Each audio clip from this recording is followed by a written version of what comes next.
집에서 한 번씩들 읽어보셨는지 모르겠습니다.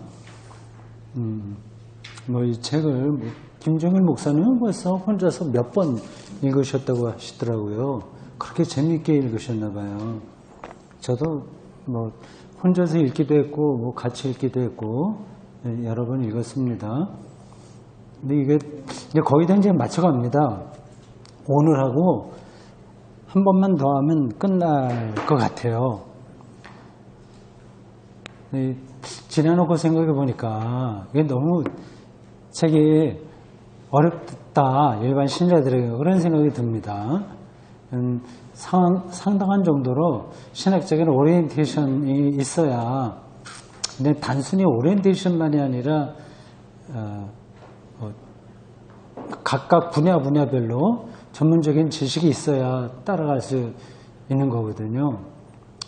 그래도 우리가 다 그거를 속속들이 이 책이 말하는 거를 붙들지 못한다고 하더라도 이 사람이 놀고 있는 어떤 세계가 우리가 일반적으로 신앙생활을 해서는 따라가지 못하는 어떤 거구나.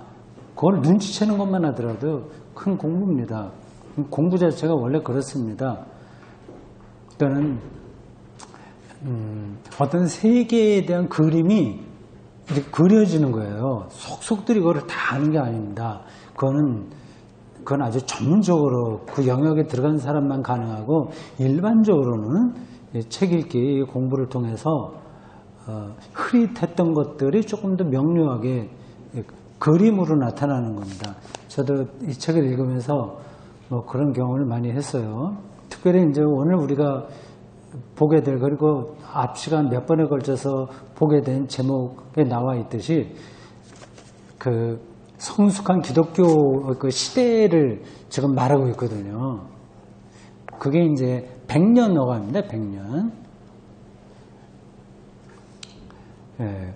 앞 시간에도 몇 번 얘기를 했는데 여러분들 머릿속에 그게 남아 있는지 모르겠습니다. 그럼 다시 또 반복하지 않겠어요. 그러니까 그리스도교가 처음부터 안정된 그 길을 잘 걸어온 게 아니라 정말 험난한 길을 거쳐왔습니다.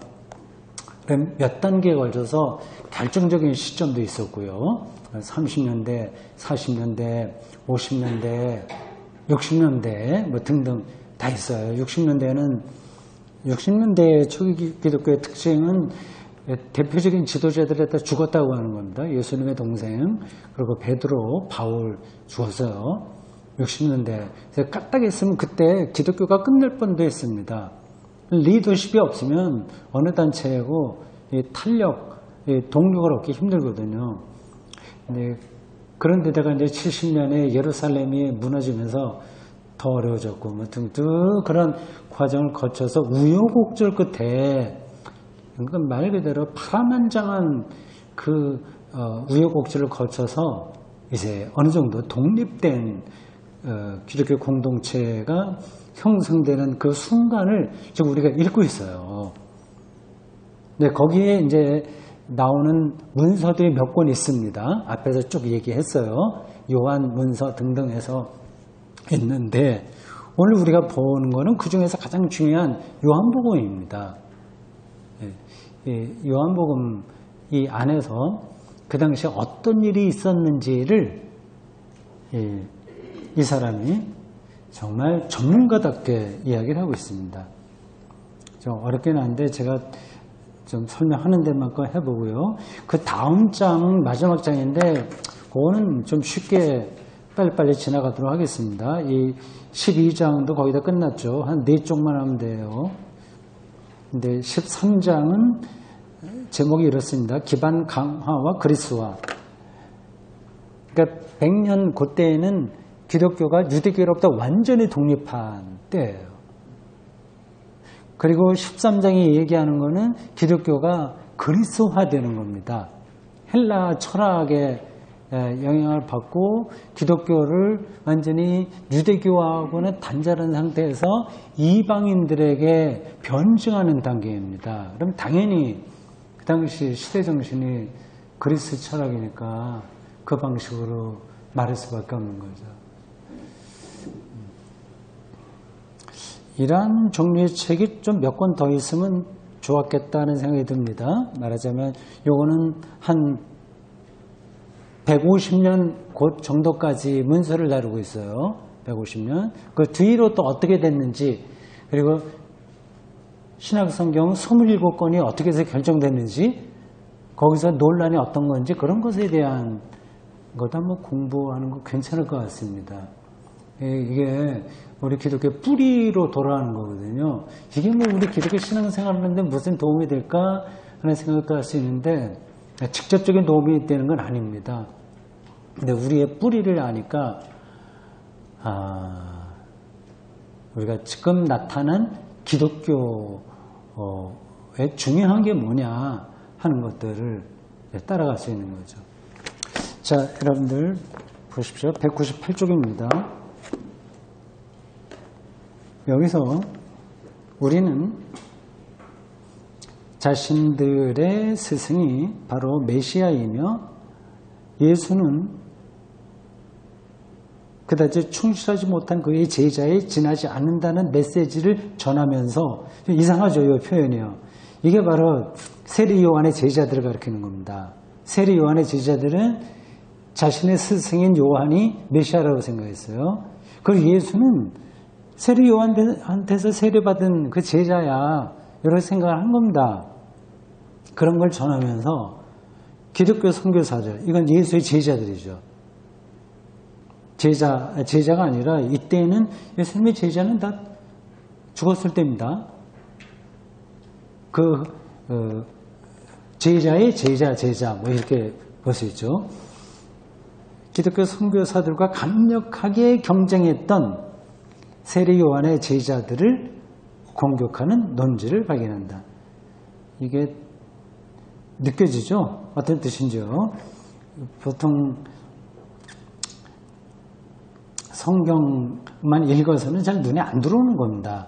이 당시에 세리 요한의 제자들과 예수님의 제자들이 경쟁했다는 겁니다. 유대교로부터 벗어나서 이제는 자기들끼리 경쟁하게 된 거예요. 좀 이상하죠? 네, 좀 더 가봅시다. 제4복음서에는 요한복음을 가리켜요. 회당으로부터 축출당한 지 얼마 안 돼요. 회당으로부터 왜 축출당했는지에 대한 속사정은 제가 또 설명하지 않겠습니다. 신학생들 뭐 한 학기 공부하고 시험 문제를 낸다면 이렇게 말할 수도 있죠. 초기 그리스도교가 회당으로부터 축출당하게 된 그 역사적 배경과 성서적 또 신학적 의미에 대해서 200자 원거지 뭐 10장으로 서술해봐라.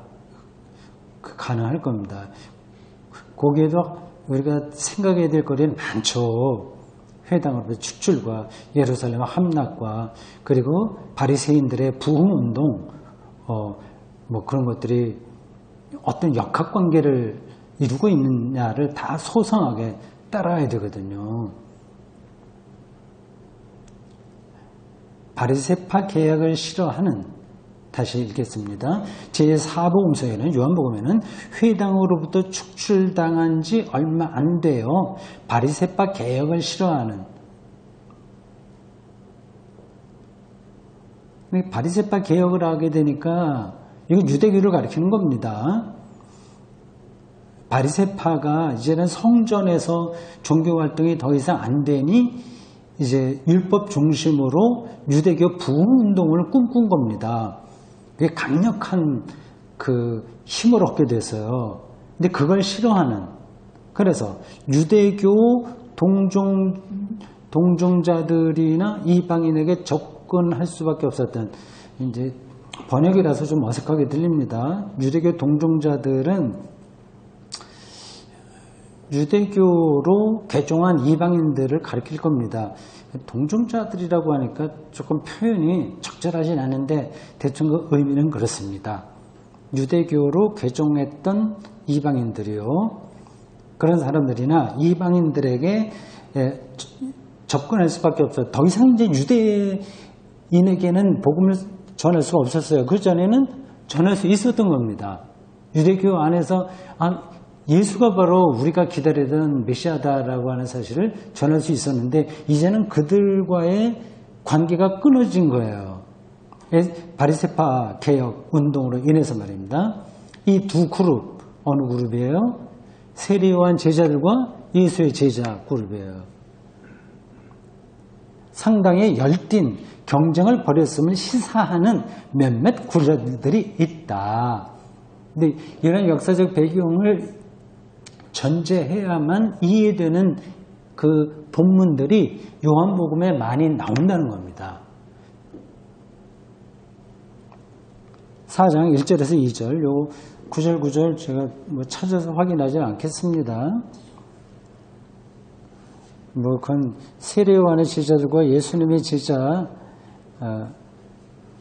사이에 벌어졌던 그 갈등들을 가리킵니다. 예수의 여행에 관련된 문장을 도입하는 역할밖에 하지 않지만 이런 점에서 매우 시사적이다. 두 그룹 사이의 경쟁이라고 하는 점에서는 말하는 바가 많다. 제자들의 역할을 강조한 점이 더욱더 그러한 생각을 하게 한다. 그러니까 세례를 누가 더 많이 주냐? 예수 공동체가 세례를 많이 주기 때문에 뒤에도 좀 나오는 이야기겠는데 세례 요한의 제자들이 세례 요한에게 와서 우리에게 세례 받은 사람들이 다 저 사람들한테 갑니다. 그런 불평도 나와요.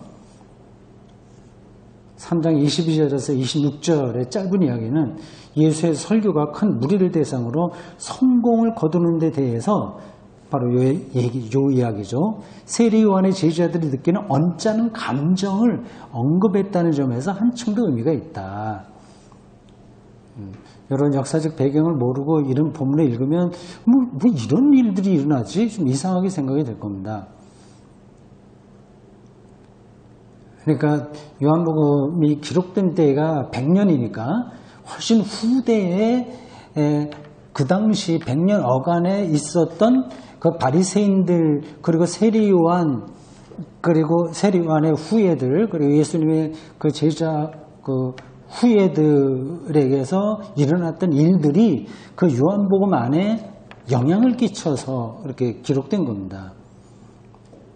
4장 35절에서 38절의 짧은 비유는 사마리아를 개척한 사람은 세례요한의 제자들이지만 같은 땅에서 수확을 거두는 사람은 예수의 제자들이라고 이야기하고 있다. 거의 일방적으로 세례요한은 축소시키고 그 역할을 예수님을 더 높이는 거죠.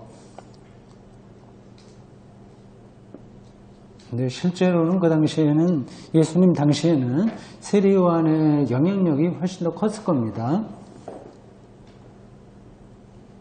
동일한 상황은 다른 곳에서도 벌어졌다고 생각할 수 있다. 세례요한을 따르는 집단의 대변인을 침묵시키기 위해 요한복음서의 저자는 가장 효율적인 무기를 선택했다. 상황이 이해가 되죠. 세례요한의 역할을 단지 예수의 우월성을 증언하는 일로 축소시킨 것이다. 그래 세례요한 너희들이 그렇게 높이 떠받들지만 그래도 그 사람은 예수님이 하나님의 아들이라는 사실을 드러내는 역할만 하는 거다. 이걸 강조한 겁니다. 공간복음서의 기자들도 이미 이러한 선택을 했다. 여러분들이 이런 편을 읽으면 좀 약간 의아하게 생각할 겁니다. 아니 그 당시에 있는 거를 사실대로 이야기한 거 아닌가? 공간복음서를 기록한 저자들이 생각이 거기 들어갔단 말인가? 그러면 실제가 아닌 거를 갖다가 복음서 기자들이 기록했단 말인가? 그런 생각이 들 겁니다. 여러분, 아니 이건 이제 이렇게 우리가 이해한다고 해서 성경의 권위가 떨어지는 게 아닙니다. 어떤 사건이 있잖아요. 역사적으로 사건이 일어나잖아요. 근데 그거는 시간이 흐르면서 다시 해석되면서 그 사건이 더 큰 의미를 갖게 되는 겁니다. 나중에 해석하는 게 정말 중요한 거예요. 이건 그러니까 예수의 제자들이 해석을 정확하게 한 거죠. 구약까지 끌어들여서 정확하게 함으로써 예수의 사건이 이게 정말 메시아 사건이라는 사실을 변증해낼 수 있었습니다. 만약에 이 집단이 유대교에게 완전히 함몰되어 버렸으면 그 예수 사건은 흐지부지 됐을 수도 있어요. 또 이제 떨어져 나온 다음에라도 그건 더 근원적인 걸 얘기해야 되겠군요. 이 유대교가 바리새 운동, 개혁 운동을 통해서 어떤 동력을 얻었을 때 주변에 있었던 그 나사렛파 예수 집단, 그 세리요한 뭐 등등을 다 내쫓지 않았다면 또 역사가 어떻게 발전했을지 모릅니다. 근데 하여튼 결과적으로 이제 축출당한 거예요. 나온 사람들끼리 서로 경쟁을 하게 된 겁니다. 근데 세리 요한의 지지자들이 더 뛰어났다면 아마 예수 제자들은 힘을 잃었겠죠. 근데 여기서 경쟁해서 결국은 예수의 제자들, 제자들 이쪽이 이겼습니다. 그래서 살아남은 거고, 그래서 그러한 논리가 요한복음에 그대로 나타나는 거예요. 근데 그 당시에는 사람들이 그렇게 생각하지 않았을 겁니다. 아니, 그 당시 사람이라는 건 일반적인 다른 사람들이에요. 교회 밖에 있는 사람들은. 그 모든 것들을 우리는 이제 하나님의 섭리로 생각하는 거죠. 그건 이제 그러한 역사 과정은 지금도 그렇습니다. 기독교가 지금 역사에 살아남았는데 만약에 우리가 제대로 이 기독교 신앙의 진리를 바르게 변증하지 못하면 어떻게 되겠어요? 흐지부지 될 수 있어요. 점점 이제 사회로부터 버림받는 거죠. 그러니까 그 역사의 과정을 통해서 그 후손들이 그 역할을 잘 감당해야 됩니다. 근데 2000년 동안 기독교는 잘했어요. 그래서 세계 종교가 된 거죠. 앞으로는 어떻게 될지 모르겠습니다. 특히 마가에게 이러한 경향이 더욱 두드러지게 나타난다. 이 공간복음서 기자들도 세례 요한의 역할을 축소시켰어요. 그러나 요한복음서의 저자는 한술 더 뜬다. 그는 세례 요한을 헐뜯지 않고 서설에서 매우 강한 어휘를 사용하여 그의 사명에 관해서 언급한다. 요한복음 앞부분에 잘 나옵니다. 그 각주 80번 보십시오. 1장 6절에서 13절이에요.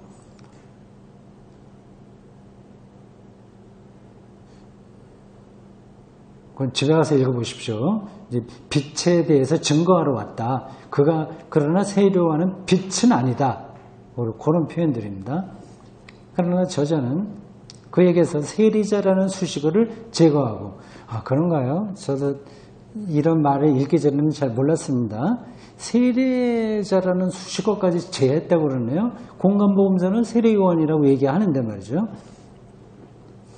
설교자와 세례자로서의 그의 활동에 관해서는 살짝 비치기만 하며 별로 이제 이게 세례요한의 입장을 내세워주지 않는다는 겁니다.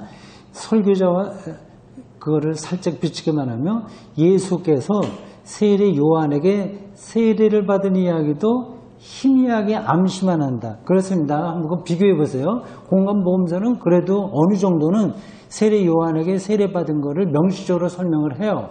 근데 요한복음은 그런 말조차 없습니다. 세례를 받은다고 하는 말을 하지만 세례 요한이라고 하는 말을 하지 않아요. 그러니까 요한복음에는 세례 요한은 그냥 그림자처럼 등장하는 겁니다.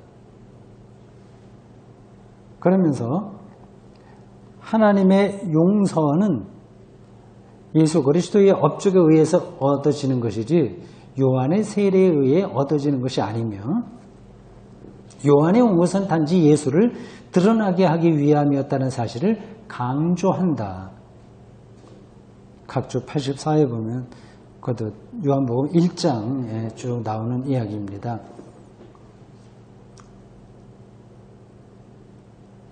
그 외에도 요한복음의 저자는 세례 요한이 스스로 자신은 메시아가 아니라고 강력하게 천명한다. 반면 예고자 요한이 예고자라고 했나? 이게 곧 넘어가고요. 번역 왜 그런지 제가 확인을 못했습니다. 요한이 예수에 대한 증언은 반복적으로 제시되면 그러니까 자기를 낮추는 거죠. 예수를 드러나게 하는 거고요. 혁명적 표현들을 사용하여 예수가 하나님으로부터 왔고 구속의 사명을 띠고 있음을 강조한다. 요컨대 여기서 세례 요한은 그의 추종자들이 자신에 대해 말하는 모든 것을 부인하며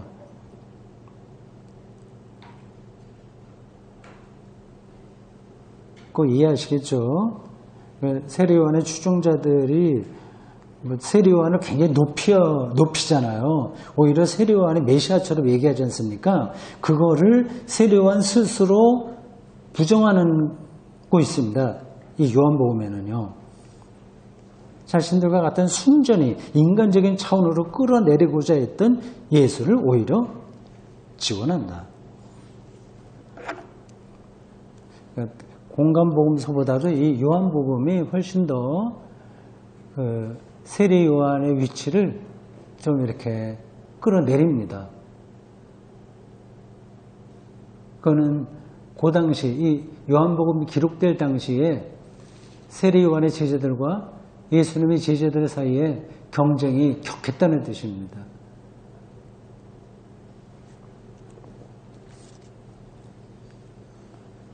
스승의 공생의 초기부터 따르기 시작한 예수의 제자들은 일부가 생명의 떡에 대한 설교로 인해 낙담하여 빠져나가고 그 본문을 여러분들이 집에서 읽어보십시오. 또 배반자 유다가 빠짐으로써 정의만 남게 된다. 이런 본문들이 요한복음에 있어요. 나와요.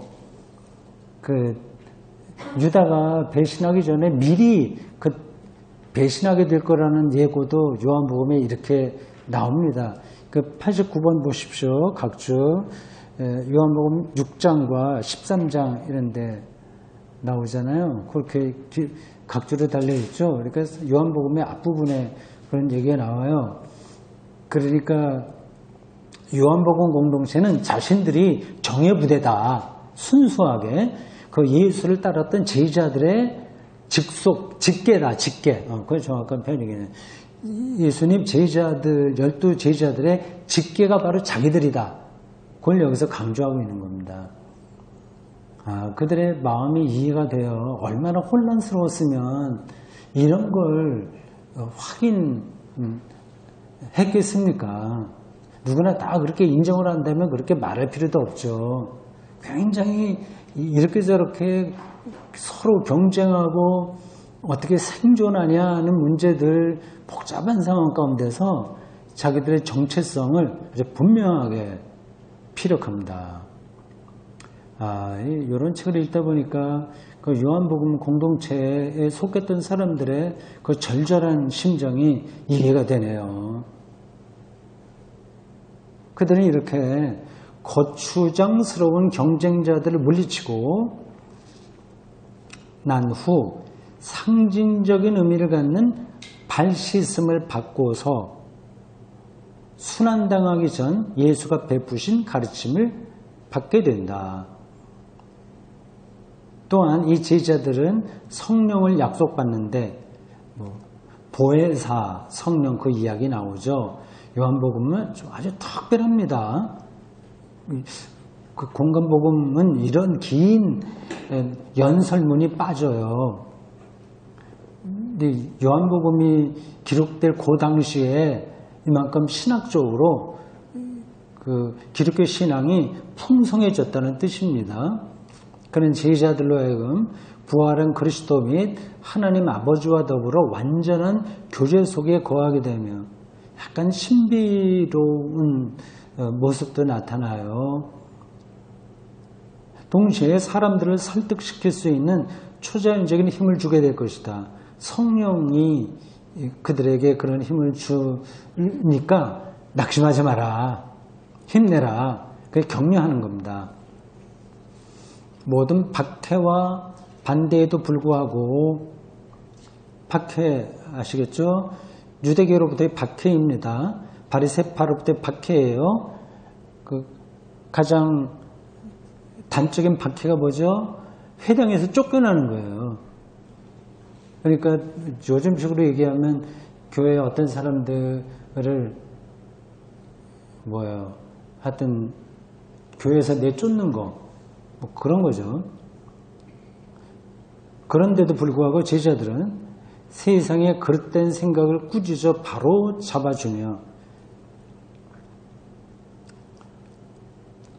이렇게 아주 쫓겨다니는 입장인데도 오히려 우리들이 세상을 바르게 하는 사람들이야. 세상의 잘못을 우리가 바로잡아주는 사람들이야 라는 내적 확신이 있었던 거죠. 어마어마하죠.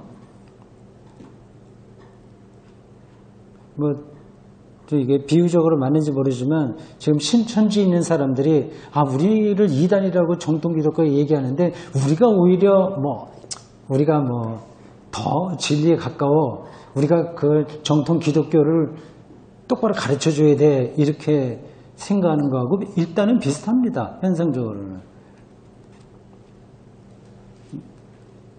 그 당시 예수 제자들의 위치가 이렇게 박해와 반대에 놓여 있었다는 거죠.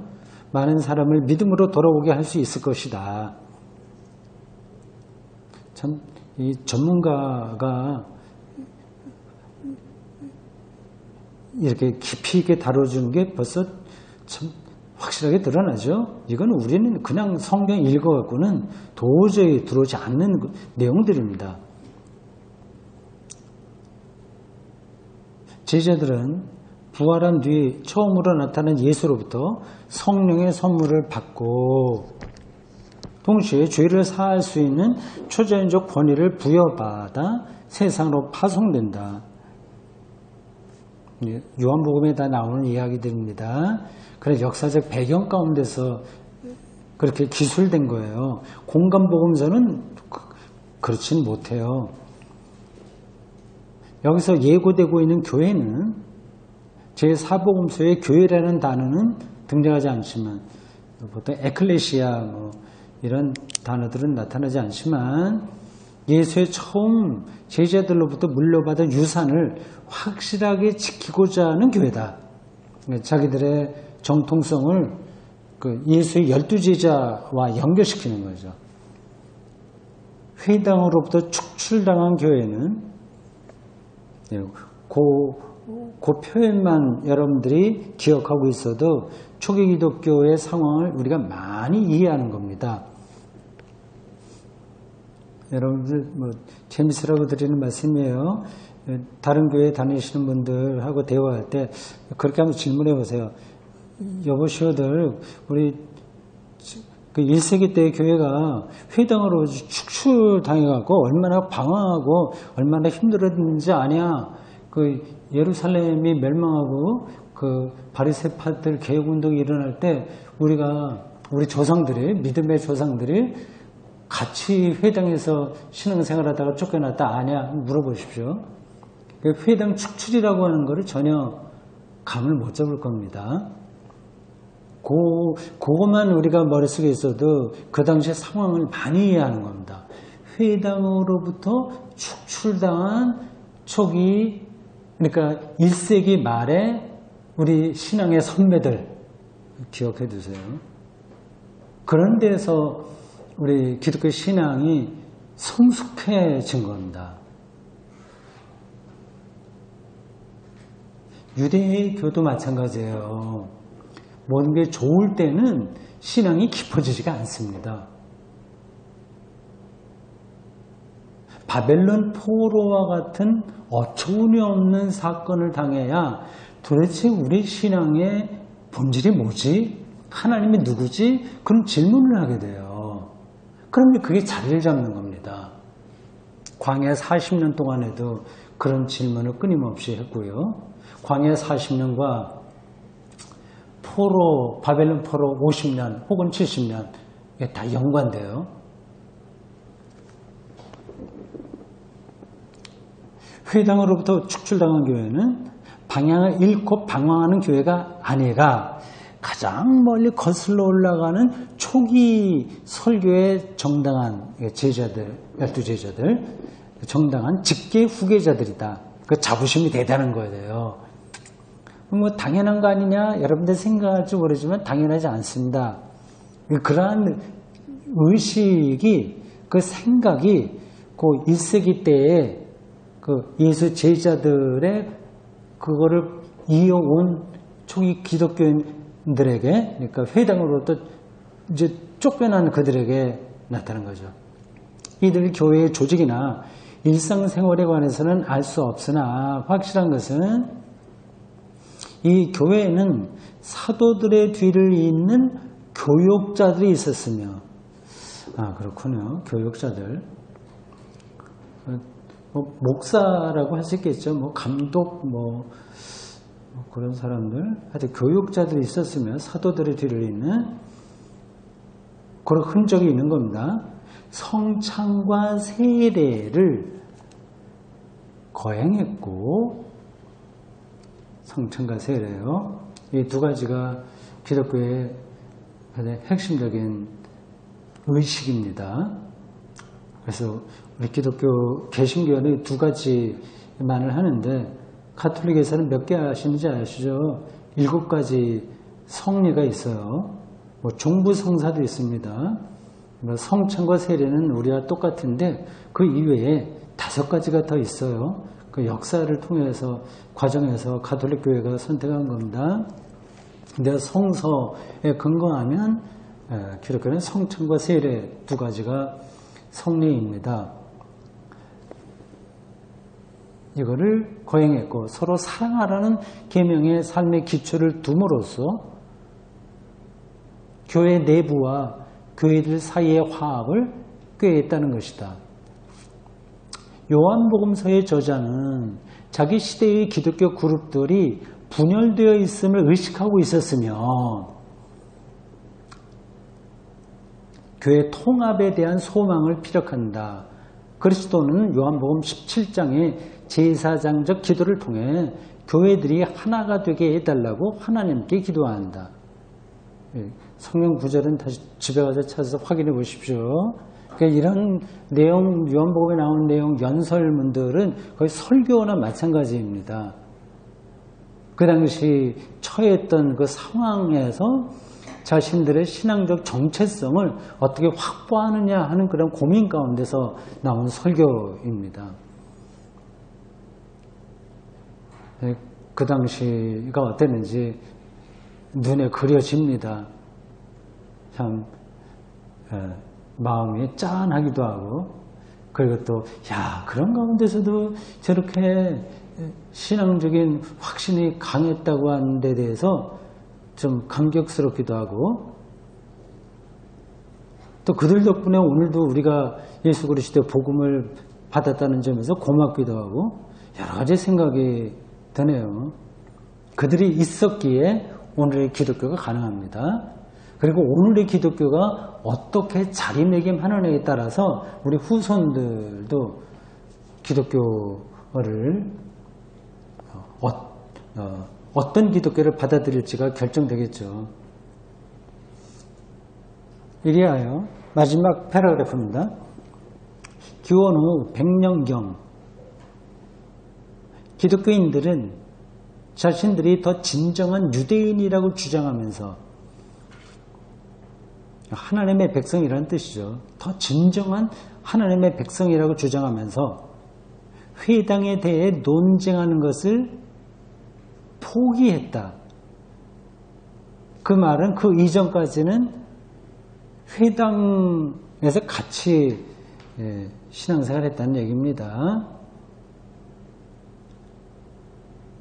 그 안에서 서로 논쟁한 거죠. 이제는 포기했습니다. 그들은 자신들이 더 넓은 세상에 홀로 있다는 사실을 깨닫게 되었고, 자신들의 뿌리가 유대 성서와 예수의 짧은 지상에서의 공생애에 있음을 잊지 않은 채, 그 두 가지 기억해 두세요. 유대 성서와 예수의 짧은 공생애입니다. 이 두 가지를 자신들의 신앙적인 뿌리로 삼은 거고, 그것은 지금까지도 이어집니다. 잊지 않은 채 새로운 상황에 관해 숙고하려고 노력했다. 새로운 상황이라 하면 회당에서 쫓겨나고, 또 그 자체 내에서 세례 요한의 제자 후예들과 싸우게 되고 하는 그런 상황입니다. 외롭게 됐어요. 이제는 유대교로부터 완전히 축출당했으니까 허허벌판에 내 던져진 것과 같습니다. 이제는 자립해야 돼요. 새로운 상황에 관해서 숙고하려고 노력했다. 그들의 그리스도론과 교회론은 요한복음의 그리스도론과 교회론만 하더라도 논문을 쓰기에 벅찰 정도입니다. 근데 그리스도가 누구냐 하는 그런 문제인데, 여러분들은 우리를 구원하신 분이지 이렇게만 생각하시는데, 굉장히 포괄적인 의미가 여기 담겨 있어요. 요한복음에는 예를 들자면, 이제 요한복음의 그리스도론은 로고스 그리스도론이라고 해요. 로고스 그리스도론. 요한복음 1장 1절에 그렇게 되어 있죠. 태초에 말씀이 계시니라. 그 말씀이 로고스거든요. 그 로고스가 이제 헬라 철학의 스토아 철학인가? 핵심 개념이니까, 요한복음의 그리스도론은 로고스 그리스도론, 또 하나 더 붙인다면 성육신 그리스도론, 인카네이션, 그런 관점으로 예수의 정체성을 해명하려고 하는 게 이게 그리스도론인 거죠. 교회는 뭐냐, 이런 것도 그렇게 저렇게 연결해서 생각할 내용들이 많이 있어요. 요한복음 공동체는 자기들이 주어진 상황에서 최선을 다하는 겁니다. 아주 절실하게 어떤 문제를 의식하고 있었어요. 그래서 그러한 그리스도론과 교회는 이게 가장 핵심적이잖아요. 하나님을 믿는 거는 다 누구나 다 믿는 거니까. 근데 예수 그리스도를 어떻게 이해하느냐에서 차이가 있단 말이에요. 그리고 교회 공동체를 꾸려가는데 이 교회의 본질이 뭐냐 하는 데서는 차이가 있으니까, 자기들이 처한 상황에서 최선으로 요한복음 공동체는 이 중요한 부분을 이제 완성시켜 나간 거죠. 참 그들 수고와 노력 덕분에 우리가 지금 이렇게 그리스도의 신앙을 유지하게 되는 겁니다. 자기 몫의 새로운 문제들과 함께 기독교의 성숙한 시대가 다가오고 있었다.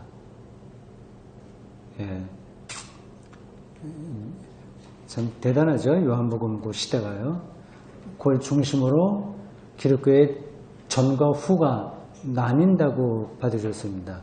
이제는 유대교하고는 완전히 선을 끊고 독립적인 길을 가게 된 계기가 100년 어간인데, 이때 중심적 역할을 한 교회는 요한복음 공동체를 생각하시면 되겠습니다.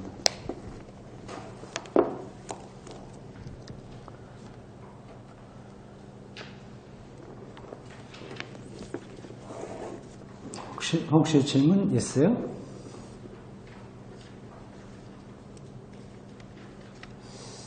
자, 우리 조금 더 13장 시간 조금 제가 더 읽고 앞으로 한 15분 정도 읽고 오늘은 정리합니다. 15분이나 20분, 1시간 내로 하니까요. 그리고 나머지는 다음 달에 한 번만 더 하는 것으로 이 책을 끝내겠습니다. 다음 달 끝나면 그 다음에는 칼 라너의 기도에 관한 책을 공부하려고 합니다. 그 예배 후에 운영위원회가 있었는데 그때 우리 교육부장이 제안을 해서 그 교재는 그 교육부 예산으로 공동으로 구입하기로 했습니다. 그렇게 두껍지 않은 책이에요. 저는 개인적으로 책을 가지고 있습니다. 책을 읽으면 기도에 관한, 이거 가톨릭 신학자 얘기인데 그래도 참 좋습니다. 우리에게 어떤 관점을 새롭게 해줄 거라고 기대를 합니다. 자, 203쪽 보십시오. 마지막 장입니다. 기반 강화와 그리스화. 교회의 기초가 더 다져지고 그리스화 되는 겁니다. 그 당시 세계가 다 헬레니즘이니까 기독교를 그들이 이해하는 방식으로 전해야 되잖아요. 그러니까 그렇게 할 수밖에 없었습니다. 21세기의 자연과학 시대라고 한다면 기독교가 또 자연과학에 대해서 아예 관심을 끄는 채 말할 수는 없잖아요. 2세기는 그리스도교의 그리스화, 헬라화다 이렇게 생각하시면 됩니다. 좀 말 자체가 우리 일상적인 게 아니라서 와닿지 않을 수 있는데 그렇게 어려운 얘기는 전혀 아니에요. 봅시다. 1세기 말에 이루어진 유대교와 기독교의 결렬은, 이건 요한복음 상황입니다. 돌이킬 수 없는 것이었다. 교회 안에서의 여전히 다수를 차지하고 있던 이방인 출신 기독교들은, 다수를 차지하고 있었다면 이방인 출신들이 소수를 차지하고 있는 이들은 누굴까요? 당연히 디아스포라 유대인들이겠죠. 출신 기독교인들은 교회가 회당에 대해 의존적인 관계에 있던 가까운 과거에 대해서 아무런 미련도 느끼지 않았다. 이제 부부로 말하자면 이혼해버린 거예요. 바리새파 사람들의 주도 아래 자신들의 정체성을 분명하게 회복하게 된 유대인들은 주변의 이방 세계에 관해 별다른 관심을 보이지 않았다. 바로 앞 시대에서 날로 늘어나던 호교적인 또는 선교를 위한 문서들이 사라졌다는 사실이 그 좋은 증거이다. 그러니까 유대교가 그 전까지는 그래도 이방 세계에 유대교를 전하려고 노력을 많이 해서 문서들도 많이 나왔는데 이때부터는 이제 그게 없어졌어요. 근데 바리새파 개혁 운동으로만 이제 흘러가 버린 겁니다. 기원후 115년부터 117년 사이 어떻게 이 횟수를 이렇게 정확하게 짓는지 모르겠네요. 어떤 문헌에 나오겠죠? 115년에서 117년. 이때가 우리나라는 언젠가요? 삼국시대인가?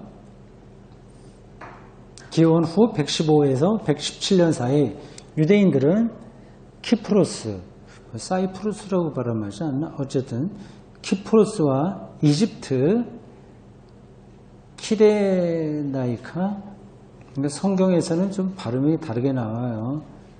본래 파르티아 제국의 영토였으나 그 얼마 전 로마에 의해 정복된 메소포타미아 등지에서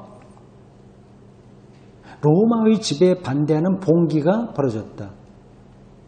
지금 유대인들을 얘기하는 겁니다. 60년에서 70년의 경우와는 달리 요 66년에서 70년은 뭐예요? 유대전쟁일 때거든요. 로마에 항거한 유대인들의 독립전쟁입니다. 이거하고 달리 기독교인들은 어느 곳에서도 이 반란에 가담하지 않았다. 그러니까 60에서 70년 사이에 있었던 유대전쟁에서는 기독교인들이 여기 참여했다는 거예요. 당연히 그렇죠. 그 당시는 거의 유대교하고 기독교가 완전히 분리되지 않았기 때문에 그렇습니다. 아마도 로마 당국은 이러한 일로 인해 어떠한 일이요? 더 이상 기독교인들이 이 전쟁에 참여하지 않게 되는 봉기에 참여하지 않게 되는 일로 인해서 기독교인들과 유대인들을 분명하게 구별하게 되었음이 확실하다. 이 말은 뭐예요? 로마 사람들이 그 이전에는 기독교인들과 유대인들을 분명하게 구별하지 않았다는 뜻입니다. 똑같다고 생각한 거예요. 그래서 124년에서 125년 사이에 하드리아누스 황제는 아시아 총독인 순다누스에게 칙서를 보내. 이런 것들은 아마 로마 역사서에 나오는 이야기겠죠. 증거 없이 기독교인들을 고발하는 일이 없도록 해라. 이렇게 지시한다. 이건 참 기독교인들로서는 다행스러운 거예요. 괜히 유대인들의 봉기에 자주 연루됐다가 완전히 로마의 그 잔인한 진압 작전에 의해서 큰 피해를 볼 수도 있는데 로마가 그래도 그걸 구분해줘서 기독교인들은 유대인들하고 관계가 없는 집단이야 이렇게 좀 구분을 한 것 같습니다. 저스틴 마터, 유스티누스 마터라고도 하고요. 그 사람이 기독교인이죠. 물론 이 사람은요. 135년에 기록한 첫 번째 변증서 말미에 이 텍스트를 인용한다. 하드리아누스 황제가 개인적으로 유대교에 적대적이었다고 하는 사실과 132에서 135년 팔레스타인 지역을 중심으로 코크바의 지휘 아래 일어난 새로운 유대인 반란을 잔혹하게 진압했다는 사실은 잘 알려져 있다. 이건 역사적 사실이에요. 유대인들이 봉기가 많았습니다. 아주 참 대단한 특별한 민족이긴 합니다. 완전히 박살난 적도 많은데 다시 일어나고 다시 일어나고 막 그랬어요. 예루살렘이 완전히 파괴되고 아일리아 카피톨리나로 이름마저 바뀌어 유대인의 출입이 금지된 것도 그런가요? 예루살렘이 도시 이름이 완전히 바뀌었다고 그러네요. 저 처음 들은 말이네요. 금지된 것도, 출입이 금지된 것도 유대인이 예루살렘을 출입하지 못하게 했단 말이죠. 로마 당국이요. 이 반란의 결과 중 하나다. 반란이 반복되니까 더 이상 어떻게 내버려둘 수 없었던 것 같습니다. 기독교인들은 이 항거에도 가담하지 않았으며, 그렇죠. 그 유대인들하고는 지금 완전히 거의 원수처럼 된 거죠. 회당에서 축출당했으니까요. 완전히 이제 관계가 끊어진 겁니다. 그 후로 더욱더 로마 제국에 대해 충성을 보였다. 그런가요? 유대인들은 로마에 봉기를 하고 그리스도인들은 로마 제국에 충성을 보였다. 조금 이상하긴 하죠. 충성을 보였다고 하는 것은 어떤 뜻일까요? 더 좀 설명이 필요하긴 한데 유대인들의 편에 서지 않았다. 그런 정도로만 이해하시면 되겠습니다. 그러나 팔레스타인의 유대교가 파괴되고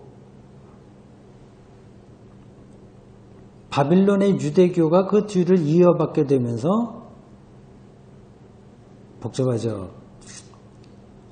팔레스타인 기독교의 운명 역시 유대교를 따라 조직에 해체되고 모든 중요성을 상실하게 되었다. 이 팔레스틴에 있는 기독교가 바로 우리가 보통 기독교의 모교회라고 하는 예루살렘 교회를 가리킵니다. 본산이에요, 본산. 그건 유대 기독교입니다. 유대 기독교. 유대 기독교가 있었고 헬라파 기독교가 있었고 이방인 기독교가 있었습니다. 세 가지. 근데 팔레스타인 쪽에는 유대교가 완전히 파괴되면서 동시에 거기 있었던 유대 기독교도 모든 그 동력을 잃어버리게 됐습니다. 그리하여 로마 제국 내에서 유대교와 관계를 유지하고 있었던 마지막 기독교 집단 중에 하나가 사라지게 된다. 이게 바로 예루살렘 교회입니다. 이게 이제 없어지게 된 거예요, 결국은.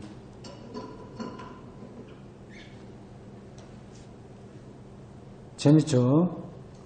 우리는 뭐 이렇게 설명을 듣고 뭐 재밌다 이렇게 말을 하면서 하긴 하지만 그 당시에는 거기에 속해 있던 사람들은 대단히 당혹스러웠을 겁니다.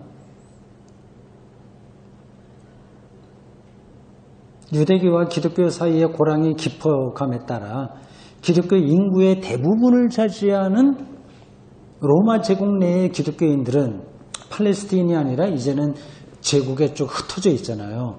다른 거기 기독교인들은 그리스 로마 문명에 합류해야 할 필요성을 점점 더 강하게 느끼게 되었다. 당연하죠. 이러한 동화를 향한 갈망은 일상생활 속의 현상이었음이 분명한데, 그렇죠. 살아가는데 늘 로마 제국이 영향을 받잖아요. 근데 그걸 나 몰라라고 신앙생활하기는 힘들잖아요. 일상생활이 로마 체제 안에 있었는데, 문헌을 통해서 우리가 알 수 있습니다. 간접적인 증언이긴 하지만 다양한 문헌의 존재는 이러한 갈망이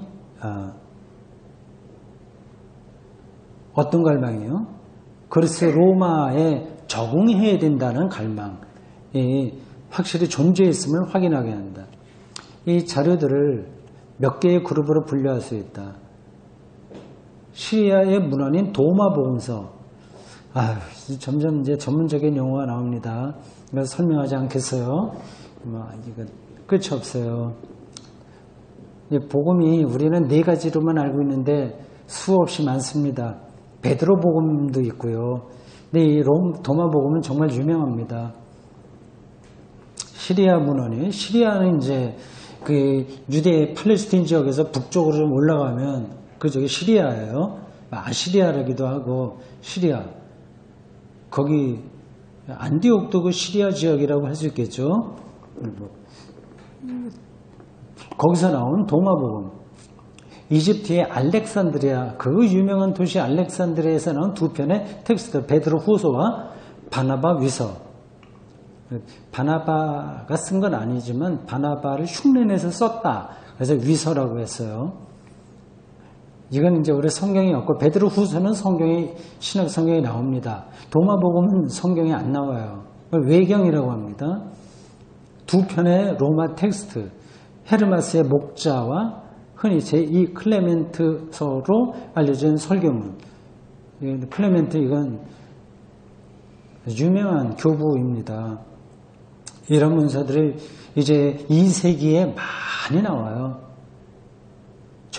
정말 문헌이 많습니다. 기독교에서 나온 문헌이요.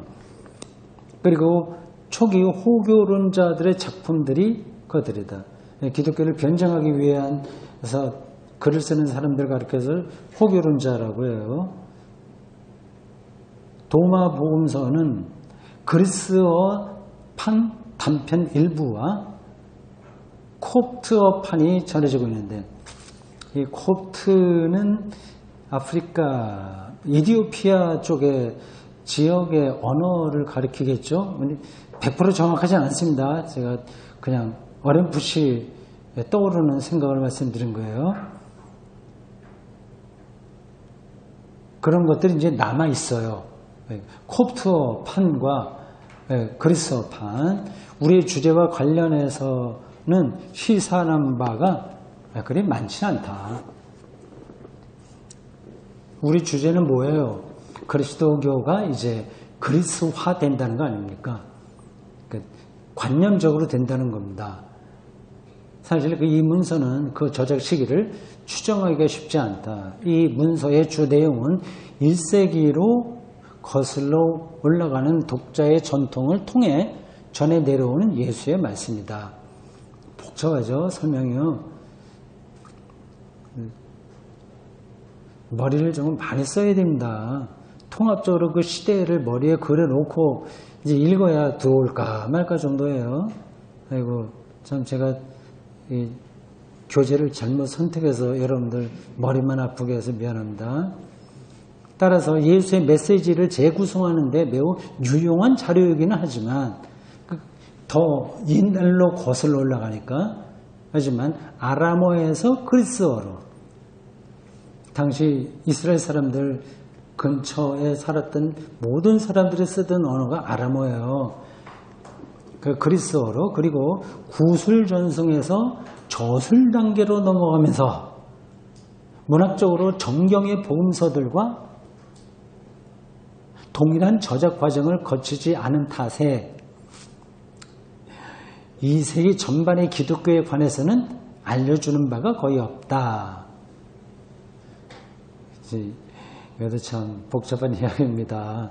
정경, 우리가 마태, 마가, 누가, 요한 이걸 정경 복음서라고 하거든요. 이런 과정을 거치지 않았기 때문에 좀 그렇게 자료가 아주 신빙성 있는 건 아니다. 거예요. 그러니까 기독교에서 중요하게 생각하는 건 정경이에요. 정경 27권. 그리고 외경이 있어요. 그 다음으로 중요한 거. 그 다음에 위경이 있어요. 그 다음에 이제 각종 그 당시 지도자들의 글들이 남아 있습니다. 그럼에도 불구하고 요거는 이제 그런 글들에 속하죠. 지도자들의 글들이에요. 그럼에도 불구하고 주목할 점은 도마복음서에 나타난 예수의 말씀은 하나님 나라에 관해 비종말론적 정의를 내리고 있다는 것이다. 복음서에서는 종말론적이거든요. 예수의 말씀이 하나님 나라에 대해서. 근데 이거는 비종말론적이에요. 종말과 깊이 연관이 없어요. 종말을 비역사화했다고 볼 수 있습니다. 좀 관념적으로 되는 거죠. 이는 종말론에 반대하는 그리스적 사고의 영향을 받은 것이라고 할 수 있다. 이거 그냥 간단하게 얘기하면 그리스 사람들은 역사가 시작해서 쭉 종말로 끝으로 간다고 생각하지 않고 이게 돈다고 생각했습니다. 회전한다고. 처음으로 갔다 나중에 들어가고 그런 역사관이에요. 시간을 그렇게 이해를 했습니다. 그러니까 이들에게는 종말이 없어요. 근데 그러한 세계 속에서 그리스도인이 살다 보니까 이렇게 예수의 말씀이 원래는 종말론적이었었는데 비종말론적으로 표현된 겁니다. 그러니까 이런 것들은 성경 안으로 들어올 수 있겠어요? 없겠어요? 못 들어오는 거죠. 뭔가를 기독교에 대해서 말을 하긴 하는데 근본에서는 조금 문제가 있어. 그런 건 제쳐놓는 겁니다. 그러니까 그거를 칼로 딱 잘라서 여기까지는 괜찮아, 여기까지는 아니야. 그게 아니라 쭉 펼쳐져 있어요. 근데 거기에서 문제가 많이 그러니까 기독교의 근본에서 밀려나는 것들이 많이 들어있는 문헌들은 이제 제쳐놓는 겁니다. 기독교가 제쳐놓고 27권만 정경으로 삼은 거죠. 그 종말론에 반대하는 그리스적 사고의 영향을 받은 것이라고 할 수 있다. 이건 참 대단한 관점이에요. 새로운 관점이에요. 그 외에 금식이나 기도 그리고 구제 등 경건에 관한 유대 관습들은 할례와 마찬가지로 절대적으로 거부되고 있다. 안식일을 지키는 문제는 구약의 규칙에 관한 매우 자유로운 해석에 곁들여 부수적인 것으로 취급되고 있다. 유대 관습이 기독교 사회에서 사라졌다는 사실은 안식일 문제도 점점 약화된 거죠. 그 전에는 안식일이 중요했죠. 기독교 안에서도요. 이제 이렇게 그리스화되면서 안식일 문제는 토요일이잖아요. 안식일이요. 부수적인 거로 취급되고 이제 그리스도교가 더 로마 체제 안에 들어가면서 이제 주일 로마가 태양신을 섬기던 주일, 일요일이요. 이게 중요하게 되는 거죠.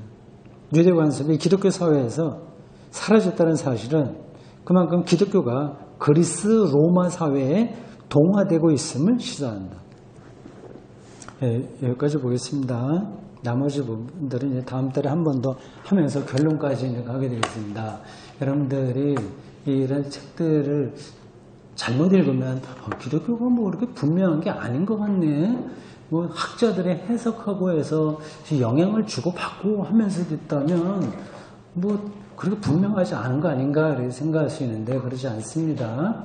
이러한 해석과 정치, 경제, 사회의 변혁 속에서 끊임없이 하나님의 뜻을 찾아보려는 아주 치열한 몸부림이 기독교 역사 안에 살아있었다는 겁니다. 완전히 그러니까 기독교는 온실 속에서 자라는 꽃이 아니라 저 야생에서 거친 비바람 맞으면서 꿋꿋하게 자기의 모습을 키워온 공동체죠. 참 오히려 살아있다는 증거입니다. 그러면서 앞에서도 이미 말씀드렸지만 지금도 그런 역사는 반복된다. 그리고 기억했으면 좋겠습니다. 자, 오늘 여기까지 하겠습니다. 고맙습니다.